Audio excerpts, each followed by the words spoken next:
મોડાસા તાલુકાની બોલુન્દ્રા ગ્રુપ ગ્રામ પંચાયતના ઉત્સાહિત નવયુવાન ઉમેદવાર પ્રતિકકુમાર દિનેશભાઈ પટેલે ઉમેદવારી નોંધાવી। પ્રતિકભાઈ પટેલે પોતે નાની વયના હોવા છતાં સમાજ અને અન્ય સમાજ માટે સેવાકીય પ્રવૃત્તિમાં અગ્રેસર રહ્યા છે।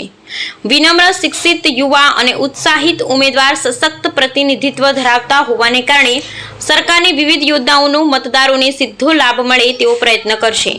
ગ્રામ પંચાયતમાં વિકાસના કામોને પ્રાથમિકતા આપી 5 વર્ષમાં યુવાનોને મેદાન, ગરથાણના પ્લોટ જેવા અનેક કામો કરવાની ને કરાવી આપવાની બાહેધરી આપતા જણાવ્યું હતું કે આવતી 22/6/2025ના રોજ બાલુન્દ્રા ગ્રામજનોને પોતાના તરફી મતદાન કરી વિજય બનાવવાની અપીલ કરી હતી। Bureau report Kadardamri Modasa. પ્રતિકકુમાર દિનેશભાઈ પટેલ છે। મેં આ સરપંચની ચૂંટણી માટે ઉમેદવારી નોંધાવી છે।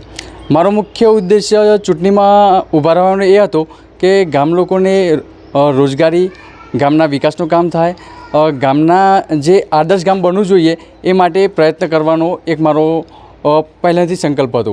એટલે યુવાનોને ધ્યાનમાં રાખી આ વખતે ગામના વિકાસ એટલે કે અમારા 3 ગામ આવે છે, બોલુન્દ્રા, ભાટકોટા અને છાણાનગર। આ 3 ગામનો મુખ્ય વિકાસ થાય એ જ મારો મુખ્ય ઉદ્દેશ્ય છે।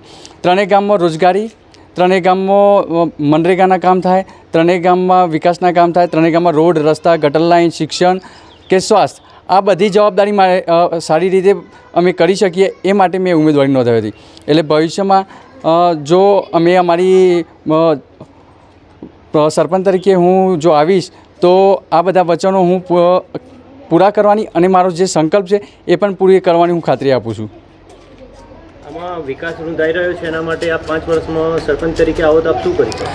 જો આ વિકાસ રૂંધાયો છે એ માટે જો હું સરપંચ તરીકે હું ચૂંટાઈને આવું તો બોલુન્દ્રા, ભાટકોટા અને છાણાનગર આ 3 ગામના મુખ્યત્વે તો ગટર લાઇન, રોડ રસ્તા, સ્ટ્રીટ લાઇટ, વીજળી, પાણી આ મુખ્યત્વે એમના મુદ્દા છે।